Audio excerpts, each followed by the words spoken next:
আজকে আমরা HSC 26-এর finance first পেপারের ফার্স্ট চ্যাপ্টারে কিছু এমসিকিউ দেখবো আর কি। এগুলো টপ এমসিকিউ এবং 5 মিনিটের মধ্যে কভার করা ট্রাই করব। তো ফার্স্টে, অর্থায়নের ক্রমবিকাশের শিল্প বিপ্লব ও প্রযুক্তির উন্নয়ন নিচের কোন সময়সীমায় হয়? উত্তর 1910 থেকে 1920।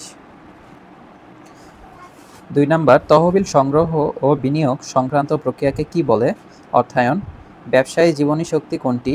এটা হলো পুঁজি। অর্থায়নের প্রাথমিক কাজ কোনটি? এটা হলো তহবিল সংগ্রহ। নিচের কোনটি অর্থায়নের কার্যাবলী নয়? এটা হলো বাজারজাতকরণ।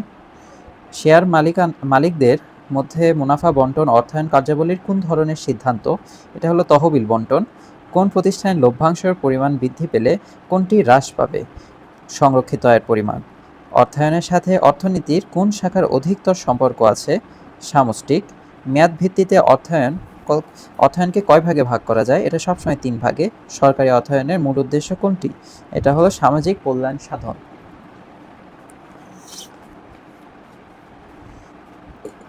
নিচের কোনটি অভ্যন্তরীণ অর্থায়নের উৎস? এটা হলো আয়কর। সরকারি অর্থায়নের প্রথমে নিচের কোনটির কাজ নির্ধারণ করা হয়? এটা হলো ব্যয়। ব্যবসায় অর্থায়নের প্রধান লক্ষ্য কোনটি? ব্যবসায় অর্থের সুষ্ঠু ব্যবস্থাপনা। মুনাফা অর্জনের লক্ষ্যে যে অর্থায়ন পরিচালিত হয় তাকে কি বলে? ব্যবসায় অর্থায়ন। তারল্য ও দেউলিয়াত্বর মধ্যে সম্পর্ক কি? ঋণাত্মক। ঝুঁকি এবং মুনাফার মধ্যে সম্পর্ক কিরূপ? এটা হলো ধনাত্মক। নিচের কোনটি পোর্টফোলিও বিনিয়োগের উদ্দেশ্য? এটা অবশ্যই ঝুঁকি হ্রাস করা। একাধিক লাভজনক প্রকল্প বিনিয়োগ করা হলে তাকে কি বলা হয়? পোর্টফোলিও নীতি।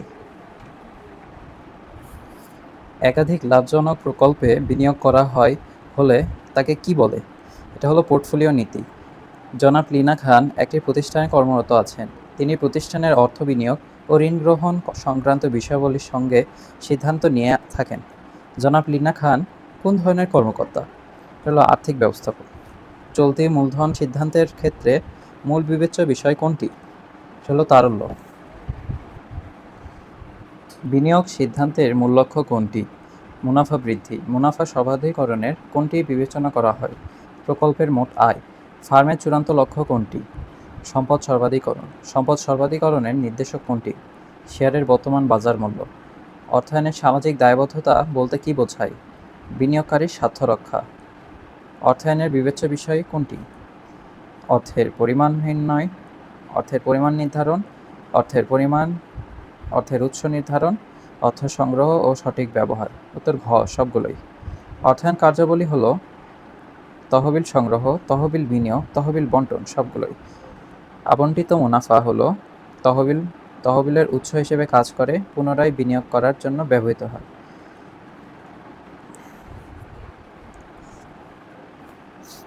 সরকারি অর্থায়নের উৎস হচ্ছে ট্রেজারি বিল, আমদানি শুল্ক, আয়কর, সবগুলোই। ব্যবসায় অর্থায়ন হলো অর্থ সংগ্রহকরণ, স্বল্প মেয়াদে অর্থ বিনিয়োগ, দীর্ঘমেয়াদে অর্থ বিনিয়োগ, সবগুলোই।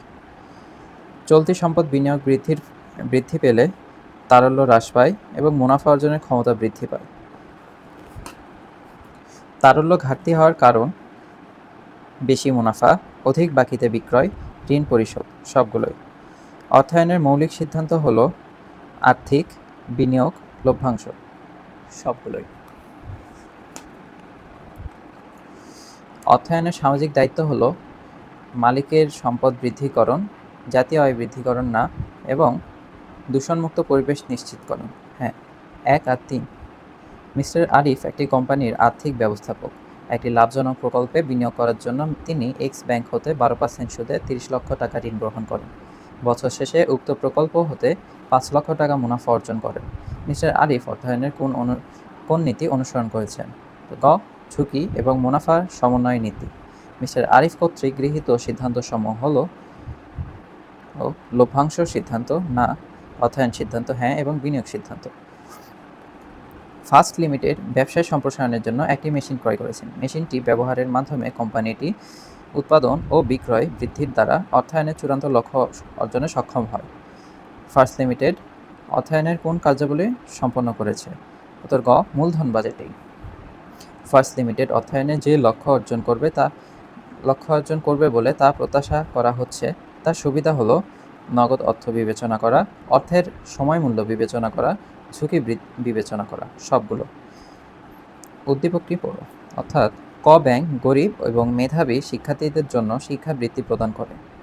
এতে করে এর গ্রাহকরা ব্যাংকটির প্রতি আশ্বস্ত এবং সন্তুষ্ট।